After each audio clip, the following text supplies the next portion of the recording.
आज हम बात करेंगे जब किसी भी ऑब्जेक्ट को h हैट से रिलीज करते हैं तो ग्रेविटी ने कितना वर्क किया। तो आइए इसको समझते हैं। ये हमारा ऑब्जेक्ट है। जैसे कि मैं इसको रिलीज करता हूं तो ग्रेविटी ने नीचे की ओर फोर्स लगाया जो कि mg के बराबर होगा। फोर्स नीचे की ओर लगाया और डिस्प्लेसमेंट भी हमारा नीचे की ओर हुआ, यानी कि आप देख सकते हैं दोनों का जो एंगल होगा वो 0 डिग्री होगा, यानी कि angle between force and displacement तो आप बोल सकते हैं 0 डिग्री। तो वर्क क्या हो जाएगा? वर्क डन बाय ग्रेविटी जो कि फोर्स इनटू डिस्प्लेसमेंट होगा।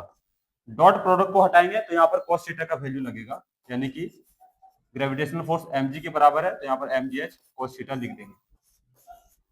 cos 0 डिग्री का वैल्यू 1 होता है तो यहाँ पर सीधा mgh आ जाएगा जो कि ग्रेविटी का वर्क था, क्योंकि फोर्स ग्रेविटी का था इसलिए वर्क भी ग्रेविटी का होगा। अब मैं दूसरा केस में देखता हूं। ये हमारा ऑब्जेक्ट है। जैसे कि मैं इसको ऊपर की ओर फेंकता हूं तो हमारा नीचे की ओर ग्रेविटेशनल फोर्स लगेगा जो कि mg के बराबर होगा।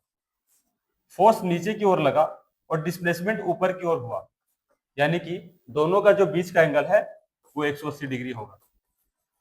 तो angle between force and displacement आप लिख सकते हैं 180 डिग्री। तो यहां पर वर्क क्या हो जाएगा? Work done by gravity